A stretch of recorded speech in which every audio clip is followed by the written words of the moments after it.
Hey guys, it's Tyler Sonic here. Decided to bring you guys a brand new video. I know it's been a long time since I've recorded one for you. The last one was the 500 subscriber giveaway.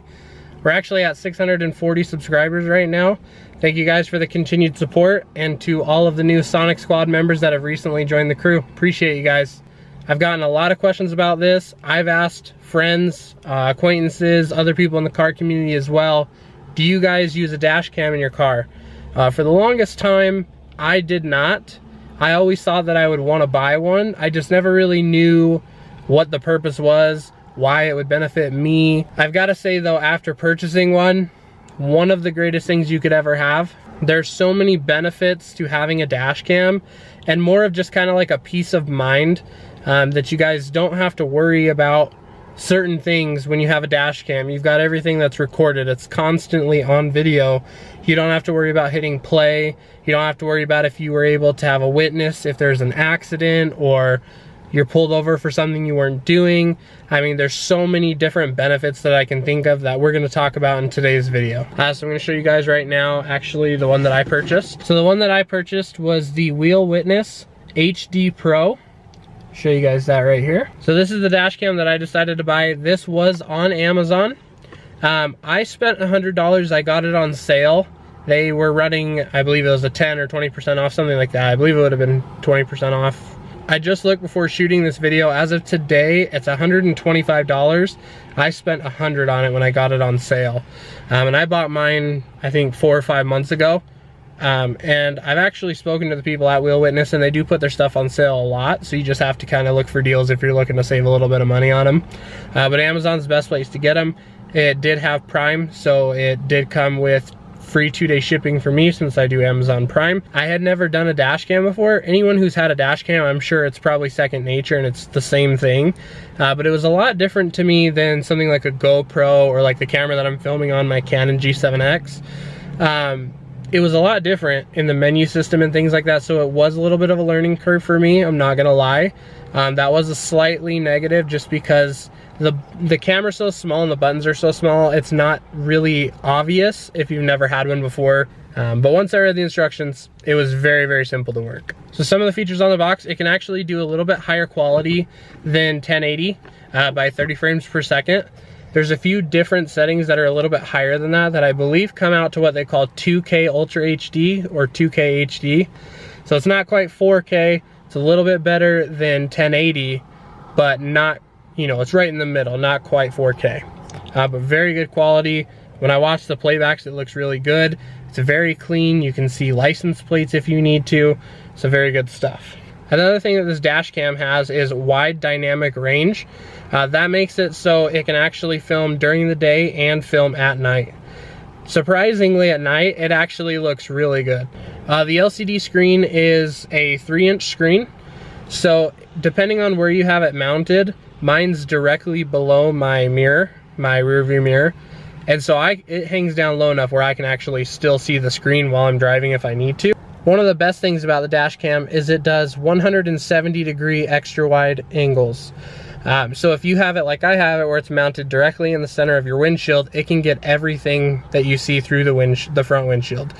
Even the parts where they kind of wrap around on the left and right, it can capture that. So it can see people coming up on the right or left in the footage. And then another cool setting I assume most dash cams probably do this, but it does loop recording. So if you don't know what loop recording is, that basically just means it will constantly overwrite its files. However, it does have the option where you just simply reach up and click a button while it's recording, and it will actually save and what they call protect that file. So if there's a file that you want to save for later, or if an accident's occurred or anything like that, that you want to keep that information, you click up and hit the menu button and it'll save that footage. One thing that when I first installed the camera that I didn't really mess with a whole lot was the GPS on it. I didn't really think it was super necessary, and then after messing with it for a little bit, I realized it could actually be detrimental depending on what the situation is if you ever need it. The GPS is actually very simple. There's a little plug that comes with the camera that actually mounts into the camera plug itself. And you just have that plugged in, and it's a GPS locator where it can actually track the location that you're driving, and it can track your speed on the camera based on that GPS. And it puts that data in with the recording. And so that way, if you're going back and needing to play or review any footage, you can actually see the time of the recording, the date, the GPS location if you need to, and the GPS also holds the speed that you were going. So if you think about that, there's a lot of practical applications that could be used for. I've messed with the GPS a little bit and looked at it in my playbacks, and it actually is very accurate. So far, it has not been incorrect any time that I've had to review it. Another cool thing about the camera is it's got what they call a G sensor in it. So if an impact does occur, the camera can actually sense that there are G-forces that have occurred and an accident has happened, and it will automatically write and save the file to your memory card and protect it as well.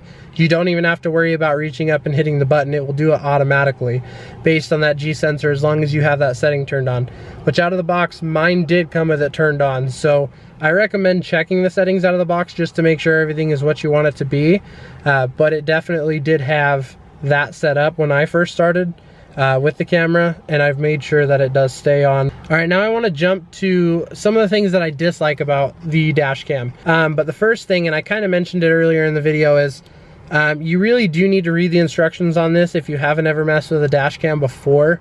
The menu system is kind of tricky, and they abbreviate a lot of stuff, so it's kind of hard to tell what you're turning on and off. One of the things, and this is actually a second thing that I disliked about the camera, was as soon as I actually plugged the GPS into the camera, every time I changed lanes, it would beep at me, and then it would pull up, it would black out the screen and pull up a little indicator to warn you to make sure to check your blind spot.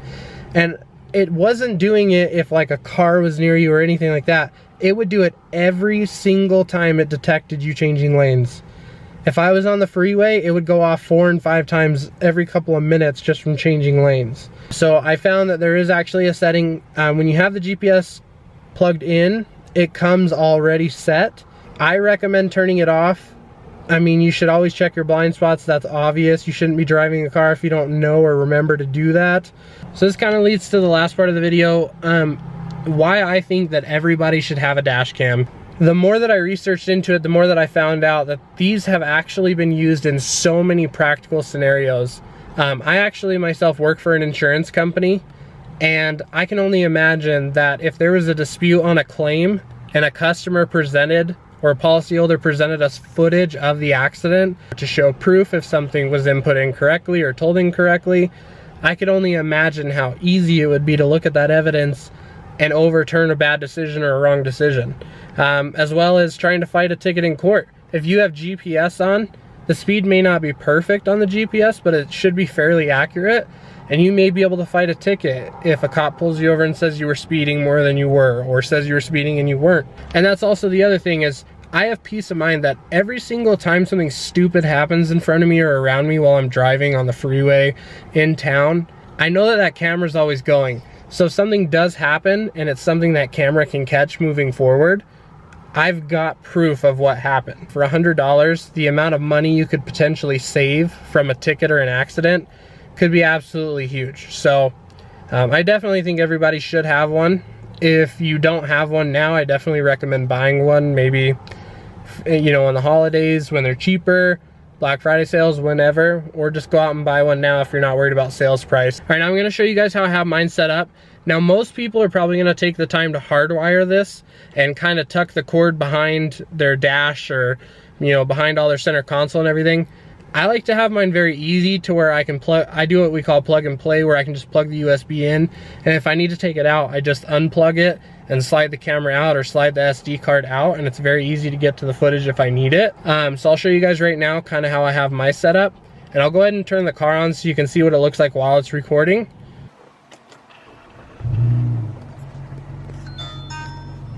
So as soon as I turn the car on, that you can see that the camera turns on. You can see right there, there's the recording.